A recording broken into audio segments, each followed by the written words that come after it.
Now on The Real Story, inflation is spiraling out of control. From gas to groceries, it's getting more expensive to do just about everything. So, should state lawmakers do something? The legislative leaders are here. We'll talk to the state senators, Marty Looney and Kevin Kelly. Plus, with campaign season in high gear, how is the state getting ready to combat misinformation and to make sure the election season goes off without a hitch? We're talking with the Secretary of the State, Denise Merrill.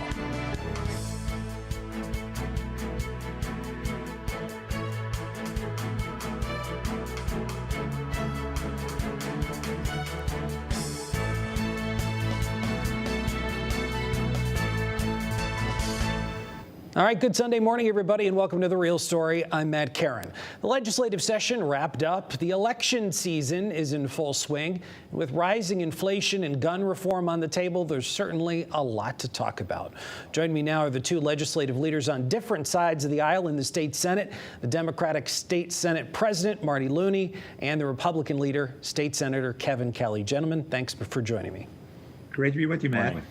All right, I want to start with this. Certainly a lot to talk about, but let's start with guns here. In Congress, the House recently voted to pass a package of reform measures in Congress that included raising the purchasing age, bans on high-capacity magazines, and the safe storage of a firearm, otherwise known as Ethan's Law, which we already have here in Connecticut. The measure, though, unlikely to get the 60 votes needed in Congress to pass the Senate. So I guess your thoughts on that, and we'll start with Senator Looney. Well, first of all, Matt, we have in Connecticut one of the best and most far-reaching gun control bills, which was passed in the tragic wake of the massacre of Sandy Hook.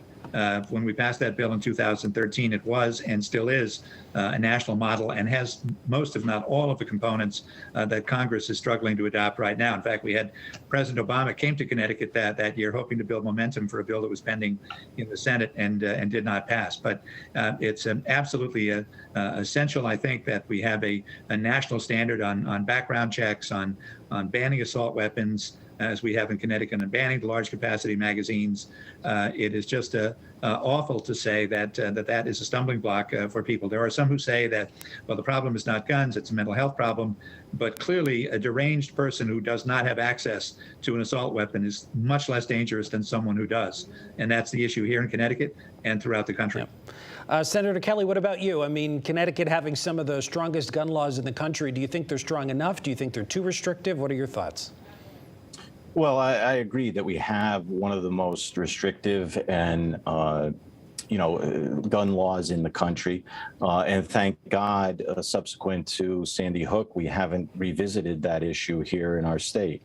Obviously, the restrictions are working here in Connecticut, and it was done in a bipartisan manner where the legislative leaders at the time came together and paneled a bipartisan commission that went out to not only gather the facts on the circumstance, but also to look at solutions and to have those candid and frank conversations that I think are necessary in order to move such legislation forward. So I think in Connecticut, we got it right.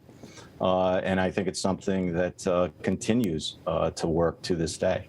Just real quick as a follow-up, both your thoughts on this. There was a Democratic senator, it was Will Haskell, who floated the idea recently of limiting the number of firearms that can be purchased here in the state of Connecticut to one a month. Is this the kind of a bill that either of you would support? I'll start with you, Senator Looney. Well, I certainly would. I would support that. I would also support further legislation dealing with ghost guns. We passed a ghost gun ban in 2019, but that was prospective. We also need to deal with those that were already in people's hands at 2019 by passing a licensing or registration bill that would apply to that. So that's something I think that should be on our future agenda. But as I said, we already have a bill that many other states are aspiring to get to. Senator Kelly, would there be an appetite in your caucus to support limiting the number of firearms that could be purchased? Well, I think what we do is very much the same way we looked at the issue back after Sandy Hook, and that's what you want to do is get the stakeholders to the table have a public hearing, get the information that's necessary to make an intelligent decision. But we can't just limit this conversation to, I'm going to say, firearms. I think there's a lot more that goes into what happens across our state with regards to crime and violence. And I think that those issues, because those are the ones that I think families really are concerned about, is the safety in their community. And we would want to also look at that, because I think that's an important component and a necessary component in the conversation. Okay. Senator Kelly, I want to stick with you on this one. You recently, along with other legislative Republicans, gathered at the Capitol to call for a special session. There seems to be this special session idea that comes up nearly every year, but this time it's to call, the call is to tackle inflation by cutting taxes. The state budget that just passed included about $600 million in tax cuts, one of the biggest in state history. What taxes still need to be cut, and how would those go to help working families, in your opinion? Well, I think what we're looking at is right now we have about $750 million that are still sitting on the sidelines. And we have an opportunity, because when I talk to people across my neighborhood, all I hear about is the pain that they feel when they go to the grocery store, or the pain that they feel when they pay their bills, or when they fill their car up with gas. And there are ways that we can now get involved and help. And that's really what we're trying to do here. We can do that with a reduction in the state's income tax from 5% to 4% for families under $175,000, extending the gas tax holiday to diesel fuel, and also getting rid of the highway truck tax that is placed on trucks that deliver goods to the state of Connecticut and increase their costs. Also reduce the sales tax from 6.35 down to 5.99. And then also on the horizon are energy costs. So we would also make sure that low-income families have some help with paying those what are going to be very expensive energy costs after July 1. So what's the fiscal impact of that, though? I mean, with all those taxes you want to cut, is that saddling our future generations with debt? No. What we're doing is looking at the here and now. These are essential necessities that families are now having trouble meeting, whether it's getting gas to commute back and forth to work, whether it's putting food on their table for their kids. Those are essential needs. Right now, the state budget is balanced. We have a historic amount, actually the maximum amount allowed by law in our budget reserve, our rainy day fund. And we've already contributed more than $5 billion to pay down our debt, which is another historic amount. So rather than continue to pay down on what I would consider luxuries, because the cupboards are full, when I hear that Connecticut families are struggling and that we have resources to help them, I hear that. And our caucus wants to make sure that our government works for those people and sends the money back to give them some relief that they so deservedly need. Okay. Senator Looney, I want to bring you into this conversation. The Republican candidate for governor, Bob Stefanowski, released a plan to tackle inflation very similar to what Senator Kelly just discussed. His plan includes reducing the sales tax, eliminating the meals tax, suspending more taxes on gasoline and diesel, and eliminating the truck tax on highways, finally paying down the balance of unemployment insurance. I mean, what do you think about all these tax cuts that Republicans are proposing? Well, first of all, the tax plan that we passed this year with the $600 million in cuts really is a responsible one. It was passed in a bipartisan way. In fact, the suspension of the gasoline tax, we are hearing we now have the lowest gasoline prices in the East Coast. You'd have to go to Iowa to find cheaper gas now because of that 25-cent suspension. We hear people on the borders, gas stations near the Massachusetts border, saying they're getting crowded with Massachusetts drivers coming in because they haven't taken the same action there. But we have to be responsible about what we cut and how much, because we know that the federal ARPA money is going to be ending in 2024. We're hearing today that capital gains may not be anywhere near as robust in 2022 as they were in 2021. We were able to, after great struggle in many years, to bring our rainy day fund up to its maximum and its statutorily authorized level. But the fact that we're taking money and putting it into the pension funds is actually going to give us substantial future benefits when it will lower the amount that we have to put into the pension funds in future years and free free up more money for spending, because we have for responsible spending. What we are looking at now actually is a potential small deficit for 2024, which we certainly have the resources to cover. But we also have to make sure that we don't deplete our special transportation fund, because we did have to transfer money into that fund to replace the nearly $150 million that we are using to suspend the gas tax 1st of July and now until December. So clearly we need to evaluate all of this together as a responsible package. Yeah, and Senator Looney, you mentioned the gas tax. I want to isolate that for just a moment. The governor said that his reason for not also suspending the tax on diesel was because it would mostly affect out-of-state truckers, but there are plenty of other vehicles that use diesel. And in fact, on July 1st, the tax on diesel is scheduled to rise by approximately 10 cents a gallon at a time right now when the average for diesel is $6.18. So was that a miss? I mean, should we have suspended the state tax on diesel as well?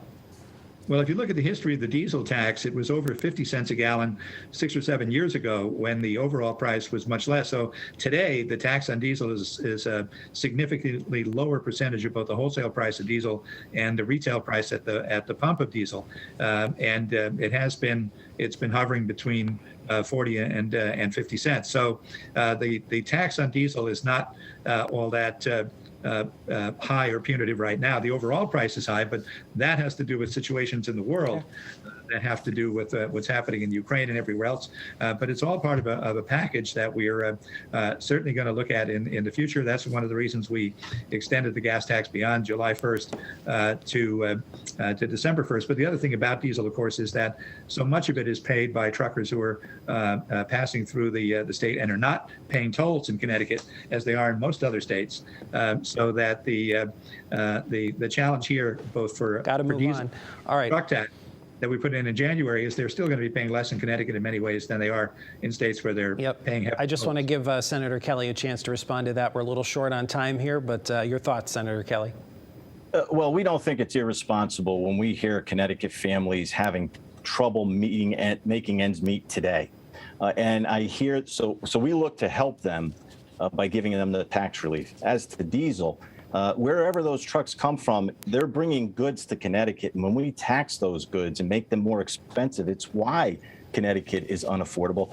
And the landscapers and plumbers and carpenters that I talk to in my neighborhood are really saying that this diesel tax is costing them substantial money, which is only going to make their services more expensive for families. And once again, it's why Connecticut is so unaffordable and why we're going to the streets. We're going to have rallies starting on Monday in Torrington, East Haven, Stratford, Wallingford, across the state of Connecticut to hear from the people of Connecticut, because I think their voice needs to be heard in Hartford.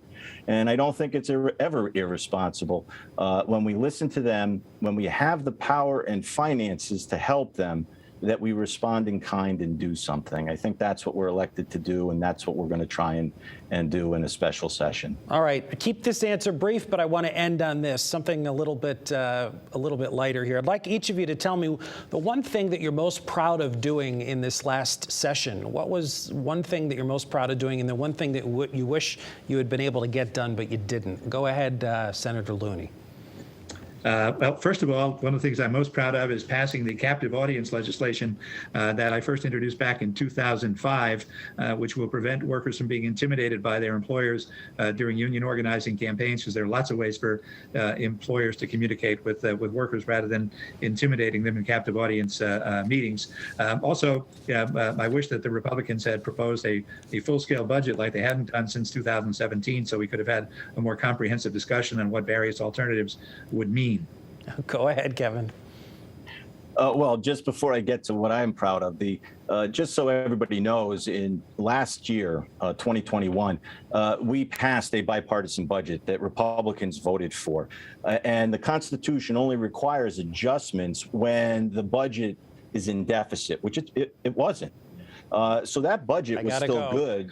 And I'm proud that we got a Sikorsky bill accomplished, but what we missed was getting more relief at looking at the creation of crime and giving people hope and opportunity, and trying to get services so that kids don't go down the road of crime. Sorry about the time crunch. We'll have to leave it there. Thank you both for joining us. Appreciate it.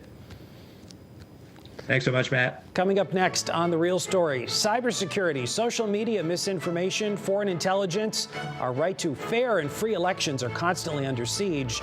So what is Connecticut doing about it? We're going to sit down with the Secretary of the State, Denise Merrill.